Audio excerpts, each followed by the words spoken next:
বোম্বের তাজ হোটেলের প্রতিষ্ঠাতাও জামশেদজি। জামশেদজির নামে ক্যান্সার রিসার্চ হাসপাতাল তৈরি করেছিলেন। সেই সময় তিনি লোহা ও স্টিল শিল্পের নাম বদলে টাটা স্টিল করে দিয়েছিলেন।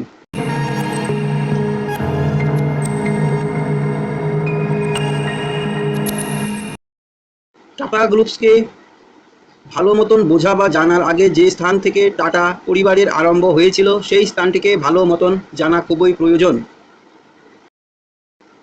গুজরাটের একটা জায়গার নাম হলো নওশারি, যেখান থেকে টাটা পরিবারের পথ চলা শুরু হয়েছিল। ভারতের ইতিহাসে নওশারির ইতিহাস প্রায় 2000 বছর পুরানো। নওশারি পার্সি জোরাস্ট্রিয়ান দল নিয়ে গর্ববোধ করে। ব্রিটিশ পার্লামেন্টে দক্ষিণ এশিয়া থেকে নির্বাচিত দাদাভাই নওরোজির জন্মস্থানও নওশারি। টাটা গ্রুপসের নির্মাতা জামশেদজি টাটার জন্মদাতা এই নওশারি।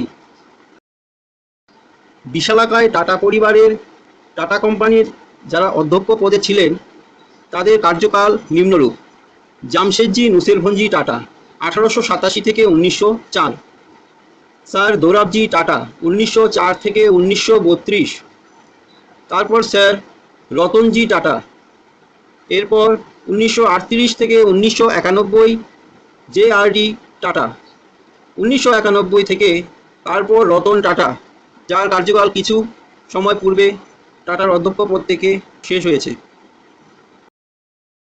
জামশেদজি নুসেরভঞ্জি টাটা বা জামশেদজি টাটা। আধুনিক শিল্প জগতের জনক হলেন জামশেদজি টাটা। জামশেদজি টাটার জন্ম পার্সি ধর্মের এক পাদ্রী নুসেরভঞ্জি এবং জীবের ভাই প্রভাসজি টাটার ঘরে হয়েছিল। 1839 সালের 3 মার্চ নওশারিতে তিনি জন্মেছিলেন। জামশেদজির বয়স যখন 13 বছর তখন তার বাবা বোম্বেতে ব্যবসা শুরু করেছিলেন। 1855 সালে 10 বছর বয়সী হীরাবাইয়ের সাথে 16 বছর জামশেদজি টাটার বিবাহ হয়েছিল। তার 2 পুত্র ছিল, স্যার দোলাবজি টাটা এবং রতনজি টাটা। 1948 সালে জামশেদজি টাটা ব্যবসায় যোগ দিয়ে নাগপুর ও বোম্বেতে কাপড়ের মিল খুলেছিলেন। তিনি টাটা আয়রন ও স্টিল কোম্পানির সংস্থাপক। আজ এই কোম্পানি বিশ্বের সবচেয়ে বড় ইস্পাত কোম্পানি। তিনি যে জলবিদ্যুৎ শক্তির ব্যবহার করে বিদ্যুৎ বানানোর পরামর্শ দিয়েছিলেন, সেই টাটা পাওয়ার কোম্পানিজ আজ মুম্বাই ও তার আশেপাশের অঞ্চলে বিদ্যুৎ সাপ্লাই করে থাকে। এশিয়াতে জামশেদজি টাটা নিজের কোম্পানির বিস্তার করেছিলেন। 1859 সালে ব্যবসার বিস্তার করার জন্য তার বাবা তাকে হংকংয়ে পাঠিয়ে দেন। জামশেদজি টাটার কঠোর পরিশ্রমের জন্য তাদের ব্যবসা চীন, জাপান, প্যারিস, লন্ডন এবং নিউ ইয়র্কের মতন দেশে ও বিদেশের বাজারে পড়েছিল। সুতো শিল্পের বিকাশ এবং তার কার্যশৈলী জানার জন্য 1872 সালে জামশেদজি ইংল্যান্ডের ল্যাঙ্কাশায়ারে গিয়েছিলেন। তিনি ভারতবর্ষ ফিরে 1877 সালে 1 জানুয়ারি ভারতের নাগপুরে এমপ্রাস কটন মিল স্থাপন করেছিলেন। এই দিন মহারানী ভিক্টোরিয়াকে এমপ্রাসের পদবি সম্মানিত করা হয়েছিল। এই কারণে এই মিলের নাম এমপ্রাস মিল রাখা হয়েছিল। জামশেদজির কাপড়ের মিল ভারতীয় কারখানাগুলির মধ্যে ছিল সর্বোত্তম। কারখানার উন্নতির এবং মজুরদের নিপুণতার দিকে তার ছিল সূক্ষ্ম দৃষ্টি। মজুরদের বেতন, প্রশিক্ষণ, দুর্ঘটনাজনিত ক্ষতিপূরণ, ডাক্তার, চিকিৎসা এবং মজুরদের স্ত্রী ও বাচ্চাদের দেখাশোনা প্রভৃতির দিকে তার ছিল সতর্ক দৃষ্টি। তিনি সুতোর গুণগত মান পরিবর্তনের দিকেও নজর দিয়েছিলেন। 1901 সালে জামশেদজি লোহা ও ইস্পাত শুরু করার কথা ভাবেন। স্টিল বানানোর টেকনিক জানার জন্য তিনি ইউরোপ ও আমেরিকায় যাত্রা করেছিলেন, যখন প্রতি বছর 70,000 টন লোহা উৎপাদন হতো। বোম্বের তাজ হোটেলের প্রতিষ্ঠাতাও জামশেদজি। এই তাজমহল হোটেল সেই সময়কার সবচেয়ে ভালো হোটেল ছিল। প্রধানত তিনি বিদেশি পর্যটকদের আকর্ষিত করার জন্য হোটেলের সুখ স্বাচ্ছন্দ্য বৃদ্ধির উদ্দেশ্যে ছোটা বরফের কারখানা, কাপড় ধোয়ার মেশিন, লন্ড্রি, ইলেকট্রিক জেনারেটর এবং এলিভেটরের ব্যবস্থা রেখেছিলেন। জামশেদজি টাটা জনকল্যাণকারী মানুষ ছিলেন। 1898 সালে বৈজ্ঞানিক গবেষণার খোলার জন্য তিনি ভারত সরকারকে তার 4টে জমি, 14টা বাড়ি ও বড় অঙ্কের টাকা দান করেছিলেন। 1904 সালের 19 মে জামশেদজি টাটা জার্মানির নৌহ্যাম শহরে মারা যান। তার পুত্ররা জামশেদজির নামে ক্যান্সার রিসার্চ হাসপাতাল তৈরি করেছিলেন।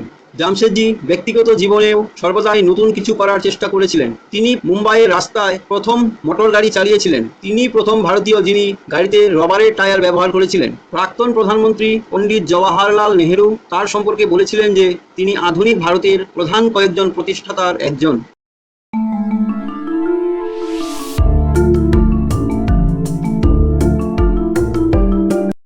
স্যার দোরাবজি টাটা। জামশেদজি নুসেরভঞ্জি টাটা এবং হীরাবাইয়ের জ্যেষ্ঠ পুত্র ছিলেন দোরাবজি টাটা। 1859 সালে বোম্বেতে তার জন্ম হয়। 18 বছর বয়সে তিনি ক্যামব্রিজের ডানভিল এবং কায়াম কলেজ থেকে শিক্ষা গ্রহণ করেছেন। 1879 সালে তিনি ভারতে আসেন এবং বোম্বের সেন্ট জেভিয়ার্স কলেজ থেকে শিক্ষা গ্রহণ করেন। দোরাবজি কিছুদিন বোম্বে গ্যাজেট নামক সংবাদপত্রের সাংবাদিক ছিলেন। 1884 সালে তিনি তার পূর্বপুরুষদের ব্যবসার ভার গ্রহণ করেন। নিজেদের ব্যবসা বিস্তৃত করার জন্য তিনি মৌসুরি যান এবং সরকারের কাছ থেকে মিল খোলার স্বীকৃতি নিয়ে ফিরে আসেন। 1897 সালে 38 বছরের দোরাবজির সাথে 18 বছরের মেহেরবাইয়ের বিবাহ হয়েছিল। দোরাবজি টাটা তাদের লোহা এবং স্টিলের আধুনিক টেকনিক ও নতুন কিছু করার প্রয়াস করেছিলেন। সেই সময় তিনি লোহা ও স্টিল শিল্পের নাম বদলে টাটা স্টিল করে দিয়েছিলেন। জামশেদজির জলবিদ্যুৎ থেকে বিদ্যুৎ সৃষ্টির স্বপ্নকে তিনি বাস্তবায়িত করেছিলেন। এই শিল্প টাটা পাওয়ার নামে স্থাপিত হয়েছিল। আজ টাটা গ্রুপসের অন্যতম শিল্প হলো টাটা পাওয়ার এবং টাটা স্টিল। স্যার দোরাবজি টাটার নেতৃত্বে টাটা গ্রুপস বিশালাকার ধারণ করেছিল। ছোট ছোট শিল্পগুলি একত্রিত হয়ে সবচেয়ে বড় স্টিল কোম্পানির রূপ ধারণ করে। তিনি বিশাল স্টিল প্লান্ট, 3টি হাইড্রো ইলেকট্রিক পাওয়ার কোম্পানি, খনিজ তেল, সিমেন্ট কোম্পানি এবং উড়ানের এলাকার বস্তু নির্মাণ করেছিলেন। খেলাধুলার প্রতি দোরাবজির ছিল বিশেষ অনুরাগ।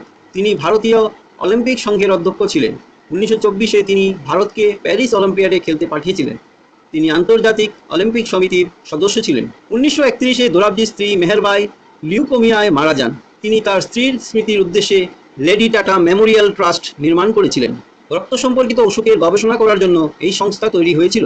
তিনি জনকল্যাণমূলক কাজের জন্য 1932-এ স্যার দোরাবজি টাটার ট্রাস্ট নির্মাণ করেছিলেন। দোরাবজি টাটা তার সমস্ত পুঁজি এই সংস্থাতেই দান করেছিলেন বলে মনে করা হয়। শিক্ষার কেন্দ্রগুলিতেও দোরাবজি প্রচুর অর্থ প্রদান করেছিলেন। পুনরায় সাংস্কৃতিক শিক্ষার কেন্দ্র ভন্ডারকার ওরিয়েন্টাল রিসার্চ ইনস্টিটিউট স্থাপনের জন্য তিনি প্রচুর অর্থ প্রদান করেছিলেন। গবেষণাগার খোলার জন্য কেমব্রিজ বিশ্ববিদ্যালয়কেও তিনি প্রচুর অর্থ দান করেন। টাটা সাম্রাজ্য বিস্তারের পিছনে স্যার দোরাবজি টাটার বিশাল অবদান ছিল। 1932 সালের 3 জুন তিনি জার্মানির বেট ক্রিসিংগনে প্রাণ ত্যাগ করেন।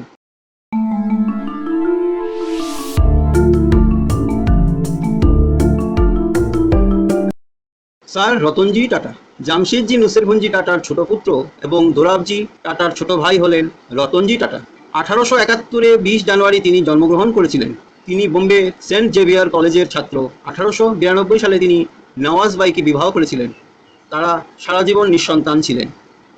ব্যবসার সাথে সাথে সামাজিক দিকেও রতনজি টাটার ছিল সচেতন দৃষ্টি। তিনি নৈতিক ও ভৌতিক দিক থেকে সংঘর্ষময় ভারতীয়দের সমর্থন করতেন।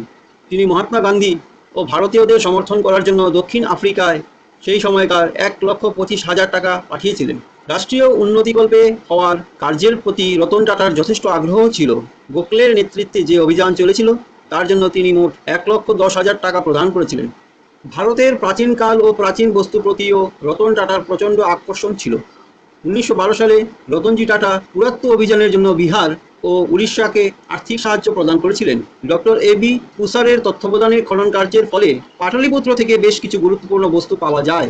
1913 থেকে 1917 পর্যন্ত স্যার রতনজি টাটা এই কাজের জন্য 75,000 টাকা খরচ করেছিলেন। সিকি ও টেরাকোটা ছাড়া অশোক মহলে মৌর্য শাসকদের রাজ সিংহাসনও খুঁজে পাওয়া গিয়েছিল। এই সময়কার কলাকৃতি পাটনার সংগ্রহশালায় রাখা আছে। দানের ব্যাপারে রতন টাটা খুবই আগ্রহী ছিলেন। বন্যা, খরা এবং ভূমিকম্পের মতন প্রাকৃতিক বিপর্যয়ের জন্য রতনজি টাটা সর্বদাই মুক্ত হস্তে অর্থ প্রদান করতেন। তিনি জনসাধারণের ব্যবহার্য রাস্তা, বিদ্যালয় এবং হাসপাতালের জন্য বহু আর্থিক সাহায্য প্রদান করেছেন। তিনি 10 বছর ধরে পঞ্চম কিং জর্জের অ্যান্টি টিউবারকুলোসিস লোকদের প্রতি বছরে 10,000 টাকা করে দান করতেন। এই লীগ শুরু করেছিল বোম্বের মিউনিসিপ্যালিটির প্রশাসনের স্বাস্থ্য অফিসার ডক্টর টর্নার। এই টাকা দিয়ে টিবিতে আক্রান্ত রোগীদের চিকিৎসা করা হতো। এই সময় আর্মিদের দেখাশোনার জন্য তিনি প্রায় 1,00,000 টাকা দান করেছিলেন। তার বিবিধ কার্যের জন্য তাকে 1916 সালে যোদ্ধা আখ্যায় ভূষিত করা হয়েছিল। 1918 সালের 5 সেপ্টেম্বর কর্নভালের সেন্ট আইভিসে তার মৃত্যু হয়। তাকে লন্ডনের পাশে ব্রুকবন্ড কবরস্থানে কবর দেওয়া হয়েছিল। স্যার রতনজি টাটার সম্পত্তির অধিকাংশ জনকল্যাণকারী কার্যের জন্য দান করা হয়েছিল। রতনজি টাটার মৃত্যুর পর 1919 সালে sir Ratan Tata trust 8 million টাকায় গঠন করা হয়েছিল।